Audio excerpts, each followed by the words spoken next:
सौभाग्य उदय हुआ है वृषभानु जी का।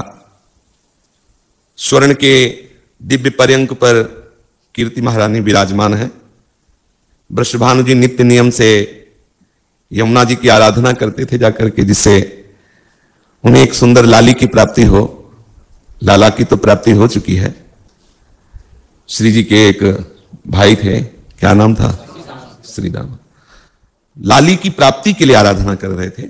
यमुना जी में उन्हें एक प्रातःकालीन बेला पे सुंदर दिव्य कमल दिखाई दिया।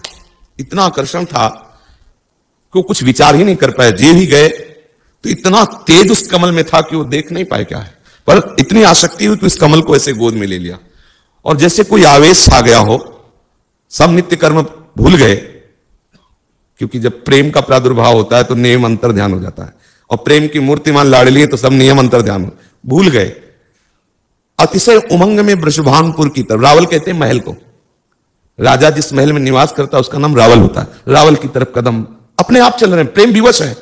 उन्मादकारी प्रेम श्री जी के चरणों से प्रवाहित होता है। सत्प्रेम सिंधु मकरंद रसौग धारा, धारा प्रवाहित होती प्रेम।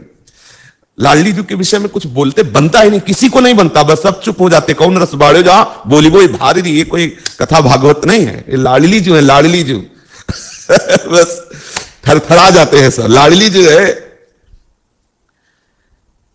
9 महीने से श्री कीर्ति रानी को आभास हो रहा है कि हमारे गर्भ है, इसलिए वो यमुना जी नहीं जा पा रही है और वृषभानु जी नित्य नियम पूरा। तो उनको जब कमल मिला तो विवश होकर के आ रहे हैं।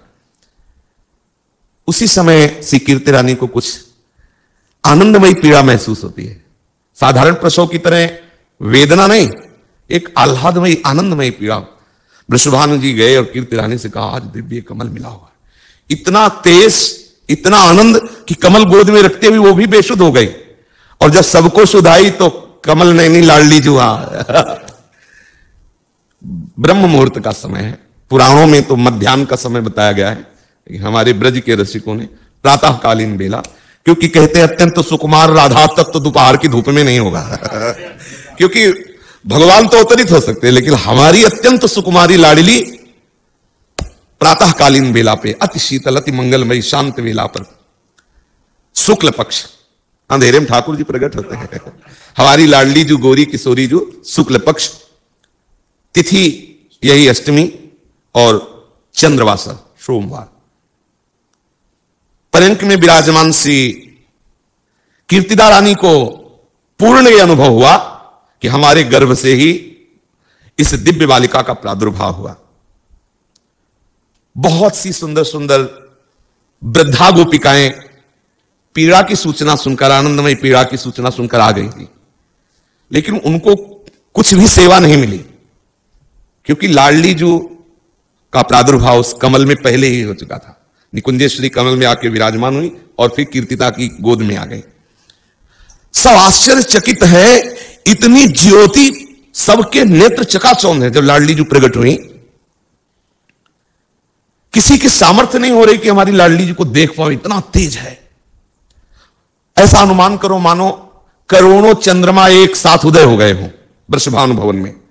अब श्री जी के आगे बस हम आप तो कोई सामर्थ्य नहीं, कवियों की तो कोई सामर्थ्य नहीं। कवि के लिए तो महाप्रभु कह रहे, देवलोक भूलोक रसातल सुनि कवि कुल मति डरिए।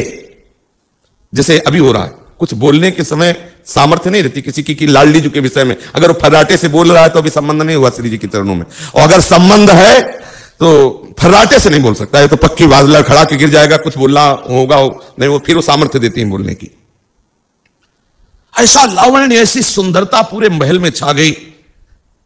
और पहले से ही दुर्वासा जी, श्रृंगी ऋषि, करभाजन जी, गर्गाचार्य जी, सांडिल्य जी, बड़े बड़े महापुरुष जो श्री कृष्ण जन्म उत्सव में ब्रज में वास कर रहे, वो सब आकर वृषभानुपुर को घेरे हुए थे कि आने वाली है लाडली जी। पहले से ही सब यहां वास कर रहे थे, आने वाली है प्यारी। जब प्यारे जी आ गए ना निकुंजेश्वर, तो फिर लाडली जी भी आने वाली है।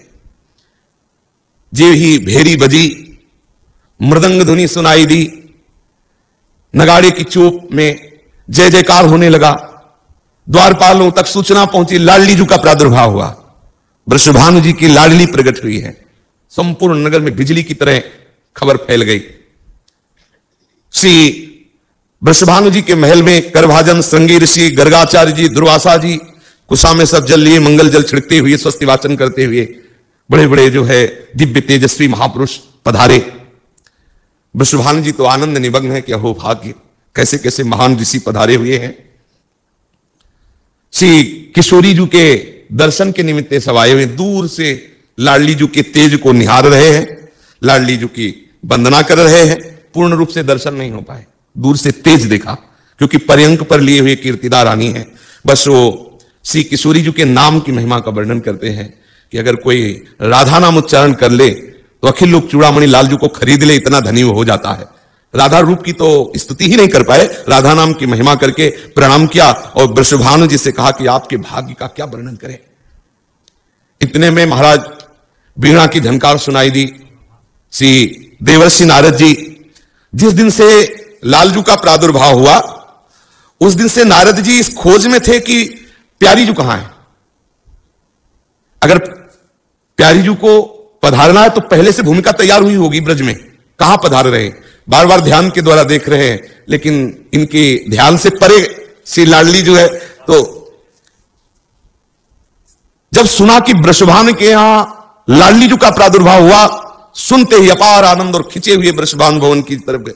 सखियों ने रोक दिया कि बाबा अभी तो लाडली जू कीर्तिदा की गोद में है, सूचना दे दो, बस मैं दर्शन करना चाहता हूं। श्री देवर्षि नारद जी को वृषभानु जी लेकर के अंदर जा रहे हैं। कीर्तिदा रानी प्रणाम मुद्रा में होती हैं। सुप्रसन्न दृष्टि देवर्षि नारद जी की हो रही है। श्री लाडली जी पर दृष्टि डाली तो छोटी सी गौर बदन, बिजली जैसी कांति, विशाल नेत्र, कान तक फैले हुए नेत्र श्री लाडली जी के। अलवेली सर खंजन मीन मृगज मद मेटत, कहा कहो नैनन की बातें।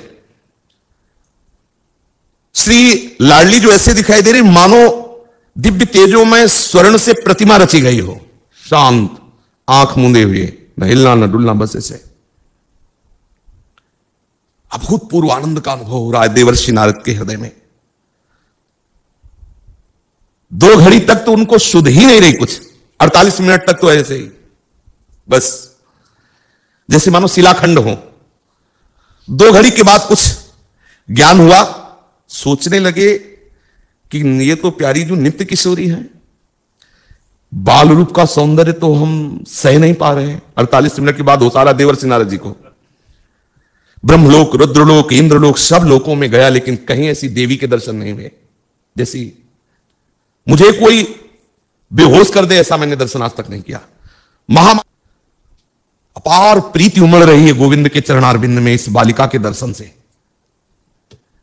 आज तक कभी श्री कृष्ण के प्रति ऐसा प्रेम नहीं हुआ जैसा अभी हो रहा है। समझ लीजिए, लाडली जी की कृपा का स्वरूप होगा कि आप गोविंद अनुरागी हो जाओगे, और गोविंद अनुरागी का फल होगा कि आप राधा के बिना जी नहीं सकते हैं। बस अब तो निश्चित हो गया कि रासेश्वरी पधारी है देवर्षि नारद जी को। ऐसा फिर सोचा कि अभी अवसर है, आगे तो नहीं अवसर मिलेगा। वृषभानु जी से कहा कि मैं कुछ एकांत में इस बालिका के मंगल के लिए अनुष्ठान करना चाहता हूं। कुछ क्षण का है वो मंत्र, पूरा अकेले में पाठ करेंगे हम, तुम बाहर हो जाइए। वृषभानु जी, अहो भाग्य हो भाग्य। वृषभानु जी बाहर हो गए, सबको बाहर कर दे, केवल बालिका अकेले गदगद कंठ से अश्रु प्रवाह करते हुए स्तवन आरंभ किया। आभास हुआ कि यही प्यारी जो है मूर्छित होकर गिर गए। ललिता विशाखा जी ने विचार किया कि प्यारी जू तो इनकी प्रार्थना से प्रकट हुई है, पर ये देख नहीं सकते, तो जल्दी से प्यारी जू के गोरे चरणारविंद का चरणामृत लिया और नारद जी के मुख में डाला और छिड़का, तो जैसे किसी मूर्छित पुरुष को चेतना जागृत हो जाए ऐसे। अब जो चेतना हुई, अब इसमें सामर्थ्य है कि राधा किशोरी को देख सके, राधा किशोरी के चरणामृत से। जो ही प्यारी जू को देखा, देखने की सामर्थ्य नहीं थी, शरीर कांप रहा था। ललिता विशाखा ने कहा जल्दी से प्रणाम कर लो, नहीं अंतर्धान हो जाएंगे। देवर्षि, ये तुम पर कृपा करने के लिए निकुंजेश्वरी का जो रूप प्रकट हुआ है, केवल आप इस एक क्षण के लिए है। देवर्षि नारद जी ने प्रणाम किया, प्यारी जू फिर वही बाल रूप में। नारद जी ने आवाज की, वृषभानु जी आए। वृषभानु जी ने कहा कि बहुत कृपा हुई, आप पधारे। महाराज, एक चीज हमारे हृदय में बहुत दुख दे रही, हमारी लाडली आंख नहीं खोल रही है अभी तक, आंख मूंदे हुए है, शांत पड़ी हुई, हिल डुल नहीं रही, ना बोल रही, मतलब एक कुछ तो होना चाहिए, बस एक ऐसा लग रहा है कि मूर्ति जैसी है। नारद जी ने कहा वो उपाय तो अभी हम किए दे रहे हैं। बीड़ा उठाई, जय कृष्ण मनोहारिणी, जय वृंदावन प्रिय। कृष्ण मनोहारिणी, जय कृष्ण मनोहारिणी। जीव ही कृष्ण मनोहारिणी ऐसा शब्द लाडली जी के कान में पड़ा, बस हुंकार करके नेत्र खोल दिए। हमारी श्री जी के नेत्र तुम्हारी तरफ आवे, उसके लिए एक ही उपाय है, लालजू का यश सुनाओ, लालजू की महिमा सुनाओ। दृष्टि चंपक लते चमक कृतांगी, लालजू की महिमा, लालजू का नाम, लालजू की रूप सुनते लाडली जी बरस पड़ती है, और लाडली जी की बात सुनते लालजू अधीन हो जाते हैं। इसीलिए रसिक जल युगल चर्चा करते रहते, कभी प्रिया की चर्चा, कभी लाल की चर्चा, कभी प्रिया लाल की चर्चा। नारद जी कृतकृत्य होकर के उत्सव में आनंदित हो रहे हैं। अब यह सूचना जेहीधर लालिप का प्रादुर्भाव हुआ, तत्काल शीघ्रगामी घोड़े पर विराजमान होकर के एक दूत गया और नंदगांव में बताया वृषभानु जी की लाडली हुई, लाडली का प्रादुर्भाव हुआ है। देर लगी क्या, बाबा मैया लाला को गोद में लेकर के पधारे। सखी जन और ब्रजवासी जन आनंद मोद में भरे हुए उत्सव मना रहे हैं। कोई कुछ वार रहा है।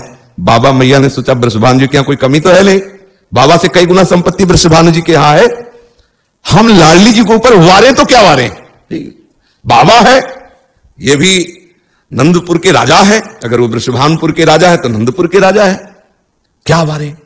तो उनको लगा कि लाडली जी के ऊपर वारने लायक तो केवल नीलमणि है।